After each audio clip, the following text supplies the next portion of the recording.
मैंने अभी तक कोई ऐसे अच्छे कर्म नहीं किए, बहुत बुरे ही कर्म किए मैं, लेकिन जो मैं मम्मी को देखती आई हूँ अभी तक, मैं उसके आधार पे मैंने सारे क्वेश्चन तो आपसे मम्मी किए को थे। देख के ही अच्छे कर्म कर लो अब। राधे राधे गुरुजी। राधे राधे बेटा। मेरा आपसे एक प्रश्न है और शायद कुछ गलत भी हो सकता है, लेकिन उसके लिए मैं पहले से माफ़ी मांगती हूँ आपसे। मैं आपसे ये जानना चाहती हूँ कि जैसे आप कहते हैं कि पिछले जन्म में कुछ गलत कर्म आपको इस जन्म में दुख मिल रहा है, तो जैसे कि कोई बच्चा फर्स्ट क्लास में होता है, अगर उसने कोई गलती की है या नकल की है, कुछ भी किया है, तो उसको मास्टर को उसी क्लास में डांटना चाहिए, पनिश करना चाहिए। ये नहीं कि वो अगली क्लास में या 10th में चला जाए तब उसे बोले कि आपने फर्स्ट क्लास में ऐसा किया था इसलिए हम आपको मतलब इस टाइम सजा दे रहे हैं। तो ऐसा क्यों होता है? जब अगर हमने इस जन्म में कुछ भी गलत कर्म किए तो हमें अभी सजा मिलनी चाहिए, जिससे हमें रियलाइज हो गया हमने उसके साथ गलत काम किया था, इसलिए हमें आगे जाके ठोकर मिली है। अब हम यहाँ मर जाएंगे, अगले जन्म में जाके हमें मिलेगा, और भले ही हम अगले जन्म में बहुत पुण्य काम कर रहे होंगे, लेकिन हमें बोला जाएगा कि नहीं आपने पिछले जन्म में क्या किया। जैसे हमारी मम्मी जी हैं, उन्होंने शुरू से बहुत दुख झेला और हम लोग को पाला पोषा, उन्हें हर जगह से ठोकर मिली, फैमिली से भी और सब जगह से। तो अब लोग कहते हैं यार, भागवत में भी कहा जाता है कि पिछले जन्म में आपने बुरे कर्म किए होंगे इसलिए आपके साथ ऐसा वैसा हो रहा है, तो ऐसा क्यों होता है? हमारे भारत का संविधान अलग है, पाकिस्तान का अलग है, अमेरिका का अलग है, जापान का अलग है।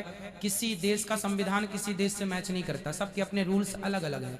उसी प्रकार ईश्वर के भी अपने रूल्स अलग अलग हैं। ईश्वर का ये संविधान है कि भाई जो करहि सो तस फल चाखा, को ना काहू को सुख दुख कर दाता, निज कृत कर्म भोग सब भ्राता।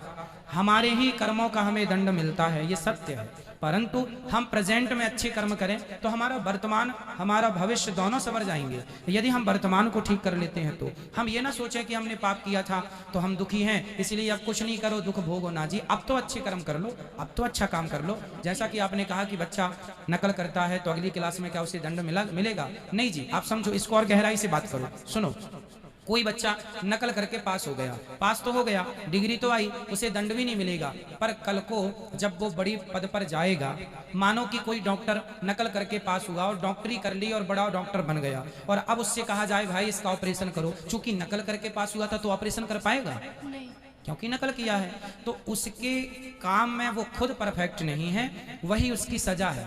उसी तरह आप जो भी कर्म करेंगे, अच्छा या बुरा, पेड़ बोए बबूल का तो आम कहाँ से आए। मैंने भी अपने जीवन में कष्ट उठाए हैं, तो मैं भी यही मानता हूँ कि मेरे पाप थे तो वो पाप कट गए, अब मेरे पुण्य जागे हैं तो मैं आपके बीच में हूँ, अब पता नहीं पाप कब आएंगे। तो कहने का अर्थ ये है, जो हो चुका है उसे अब भूल जाओ और प्रेजेंट वर्तमान को अच्छा करो। जी महाराज जी, भूल तो जाते हैं, लेकिन बीच बीच में जैसे ठोकरें आने लगती है तो फिर इंसान अच्छे कर्म कर रहा है, सबके साथ भलाई कर रहा है, अपना शरीर देकर गंवाकर भी किसी के साथ भलाई कर रहा है, उसके बाद भी तो ठोकर मिल रही है। फिर लोग कह रहे हैं कि आपके बुरे कर्म होंगे, या बच्चों ने साथ दे दिया, पहले पति ने छोड़ दिया, सोचा चलो पुराने कर्म होंगे, पति साथ नहीं दे रहा, अब बच्चों ने भी छोड़ दिया, तो फिर कोई कहे आपके पुराने कर्म होंगे, तो इंसान कब तक बर्दाश्त करे? उसके सामने आना तो चाहिए कि नहीं। इसलिए कहता हूँ, इसलिए इसका एक रास्ता है बहुत अच्छा।